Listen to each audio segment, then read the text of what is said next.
November 4th, 1576.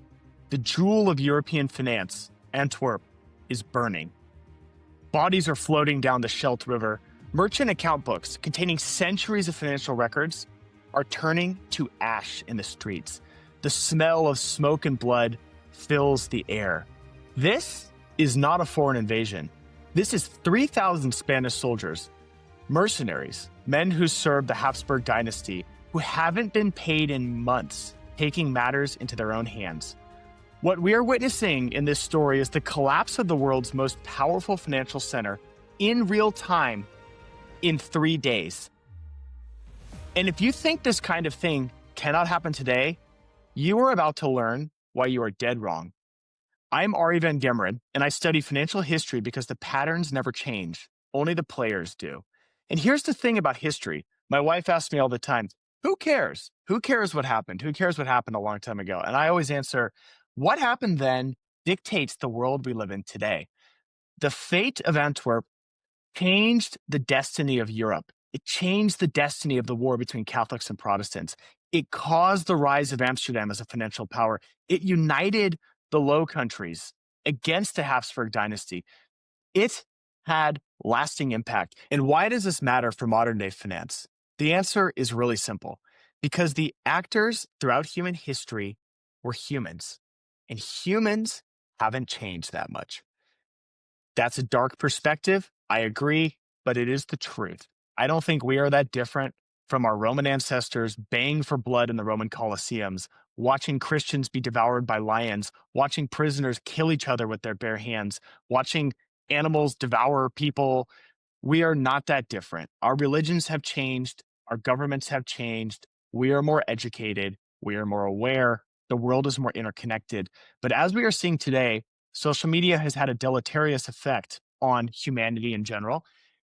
And we are not that different. The veneer of civilization is very thin. So studying what happened, the human reactions to what happened throughout history can give us some level of predictive power to try to understand how patterns can repeat or rhyme throughout history. I love the quote, history doesn't repeat, but it sure as hell rhymes. My own interpretation. So today we're diving into one of the most dramatic financial collapses in human history, the Spanish Fury and the destruction of Antwerp. Most of you have never heard this story, but you should, because what happened in 1576 is a great example of how quickly trust can evaporate, how network effects can reverse, and how political instability can and does destroy economic power. And these lessons are more relevant today than ever before. So let me paint you a picture of Antwerp in 1576. This was not just another medieval trading post. This was the beating heart of the global economy. The numbers here are staggering. Over 1,000 ships arrived weekly in Antwerp's harbor. The city handled 75% of Europe's trade of Asia. Portuguese spices, German silver, English wool, Italian silks, everything flowed through Antwerp's exchanges. And here's what made Antwerp truly revolutionary. They invented modern finance. The city created the world's first modern commodity exchange. You could buy and sell sugar, pepper, or copper without the goods actually being physically present. They developed Europe's first government bond market. International letters of credit allowed a merchant in Lisbon to fund a venture in the Baltic using Antwerp banks as intermediaries. The Fugger banking family, think Rothschilds before the Rothschilds existed, operated their Northern European headquarters from Antwerp. Portuguese merchants maintained permanent residences there just to manage spice trade financing. So by the 1570s, roughly 40% of all European financial transactions passed through this single city.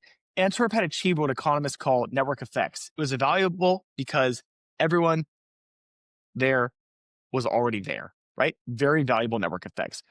But Antwerp's entire system rested on one critical foundation, political stability, and that foundation was cracking.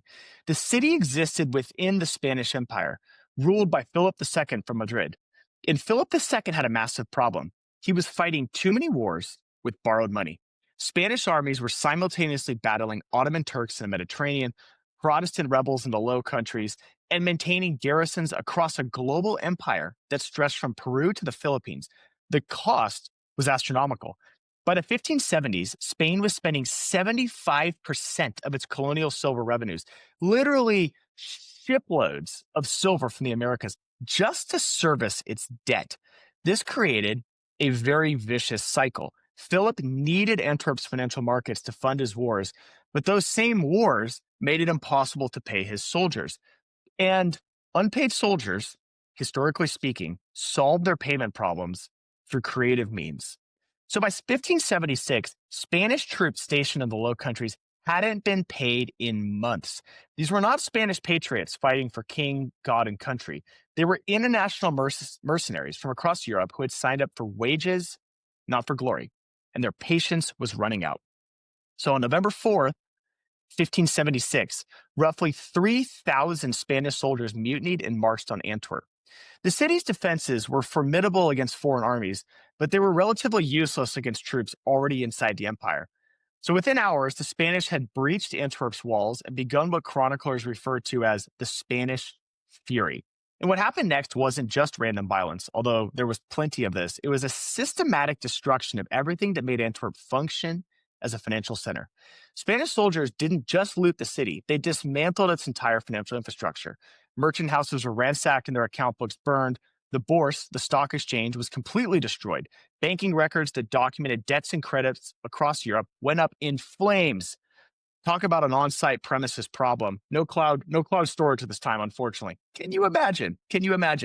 All the record books of all the credit and debt across Europe gone. International merchants who tried to flee found their ships seized in the harbor. Those who remained were held for ransom. The Fugger banking compound was gutted. Portuguese spice hardwares were emptied, and their contents were sold at improvised markets set up by the soldiers in the streets. But here's the part that really killed Antwerp. The Spanish soldiers specifically targeted Antwerp's foreign merchant community, Italian bankers, German traders, English cloth merchants. The very people who made Antwerp a global hub were singled out for violence and extortion. So by November 7th, when Spanish discipline was finally restored, the damage was complete. Conservative estimates suggest 7,000 civilians were killed. 36 merchant houses, the equivalent of major investment banks, were completely gutted, ransacked, and burned down. Property damage exceeded 6 million florins, roughly equivalent to Spain's entire annual silver revenue from the Americas. But the physical damage was nothing compared to what had really been destroyed. Rust. Within weeks of the Spanish Fury, something unprecedented happened. Antwerp's merchant community simply left, not temporarily, forever. German banking houses relocated to Frankfurt and Hamburg. Italian merchants moved back to Venice and Florence. English traders shifted their continental operations to Hamburg and later to Amsterdam. Portuguese spice merchants began routing their trade through different ports entirely. The network effects that had taken a century to build collapsed in months.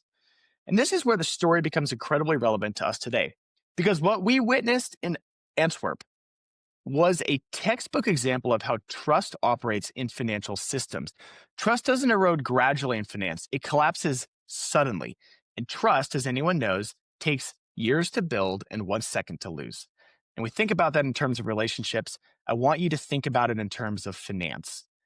Our entire ecosystem of global finance operates at the speed of trust. We have to trust that the things we trade have value. We have to trust that the counterparty is good for their claims. We have invented all sorts of mechanisms, clearinghouses, escrow accounts, different things to try to manage this, but it still happens. Think about Lehman Brothers in 2008. On September 12th, they were conducting business normally, trying to find a buyer. By September 15th, they were filing for bankruptcy. 4 days from operating normally to extinct. And those of you that don't realize this, Lehman's business was fine. Lehman had a short-term issue with a credit squeeze, basically. It's not like the business was gone. Lehman had a brand reputation. Maybe it was the least of the great investment houses in the United States at the time, but it had a 100-plus year reputation to uphold, and it was trusted, and it was gone. Or look at First Republic Bank in 2023. In March, they were considered a stable regional bank. I banked with them. Almost everybody I know who's well-to-do on the West Coast banked with First Republic Bank. Everybody considered them the preeminent bank. They were the top guy. They were so good. And by May, they had been seized by regulators and sold to JP Morgan. The collapse happened so fast that depositors were pulling money faster than the bank could process withdrawals. I remember when this happened and hearing from people on WhatsApp, on different messaging systems. Something's wrong, something's wrong, something's wrong. Everybody was rushing for the exit. Was First Republic's business fundamentally broken? Not really. Trust broke. Trust broke. Or maybe more controversially, consider FTX. In early November 2022, Sam Bankman-Fried, however you say his name, SBF, was being interviewed about rescuing other crypto firms. And by November 11th, FTX was filing for bankruptcy. Trust evaporated in days. Now, FTX is a unique example because of other issues that many of the listeners are aware of or know about. But the point is the same, and the pattern is always the same. Things appear stable until they suddenly aren't. And this brings us to the really important question. Which modern financial centers are vulnerable to their own modern version of the Spanish Fury? I am not proposing or suggesting that cities are going to be ransacked by angry mercenaries, but the mechanism is the same. Trust erodes quickly, and it can happen for any variety of reasons. Yes, obviously, soldiers ransacking a city and killing a bunch of people and burning everything down, creating political instability, is a huge catalyst to destroy a modern financial center. But look at London post-Brexit. The city built its dominance on being Europe's financial gateway. But political decisions have created uncertainty about regulations, talent mobility, and market access. We are already seeing financial firms relocate large parts of their operations to Amsterdam, Frankfurt, and Paris. Modern day Spanish Fury? I don't know. But the point is, and by the way, I'm not at all suggesting London's going to vanish as an important financial center, but some trust was eroded as a result of this. Or think about Hong Kong. For decades, it was China's financial gateway to the world. But political tensions, national security laws, and Beijing's increasing control have created uncertainty. Many international firms are quietly shifting operations to Singapore. If you're a capitalist and you want to build a robust business, do you really want to go to Hong Kong now with so much political uncertainty? The lesson from Antwerp is that political risk will always trump economic efficiency. Always. And this is why I study financial history, not because I'm fascinated by dusty old books, which I am, and I wish I had more, but because the patterns repeat with precision over time. Every financial center believes it is different. Every generation thinks they have solved the problems of the past. Every dominant system assumes its advantages are permanent. Antwerp pioneered most of the financial innovations we associate with modern markets: commodity exchanges, government bond markets, international credit instruments. But innovation advantages are temporary. Amsterdam copied Antwerp's best practices while adding crucial improvements in government and security. The winners in finance are those who recognize when the old order is ending, position themselves for the new one before everyone else catches on. The Spanish Fury and this story exist, well, they exist for many reasons, but one reason is to remind us that even the most dominant financial centers rest on foundations of trust and political stability.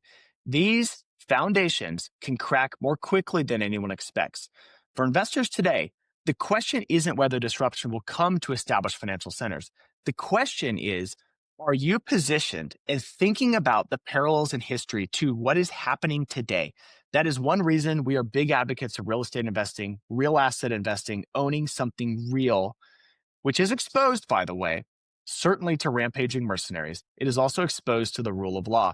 But at the end of day, real assets do tend to hold up better in these periods of time. And I know there's many people in the community that listen to this that are, advocates of Bitcoin. I'm not going to get into Bitcoin here, but one of the arguments is that it is independent of political systems. It is independent of manipulation. Gold is a good example of this as well. The issue with gold, and I'm going to anger some people, the issue with gold, as we saw, is governments can and do hoard it. They take it. They can control the money supply still, even with gold, right? So that is an argument for Bitcoin. I'm not going to wade into that debate right now, but just so you think about it. But remember that in finance, as in history, the only constant is change. And change, when it comes, happens faster than anyone thinks possible.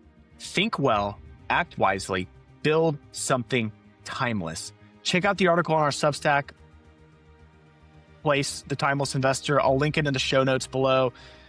Please subscribe to our channel. Leave a comment. Let me know what you think, what you think of the content and kind of the work we're doing here. And thank you all so much. I'll see you soon.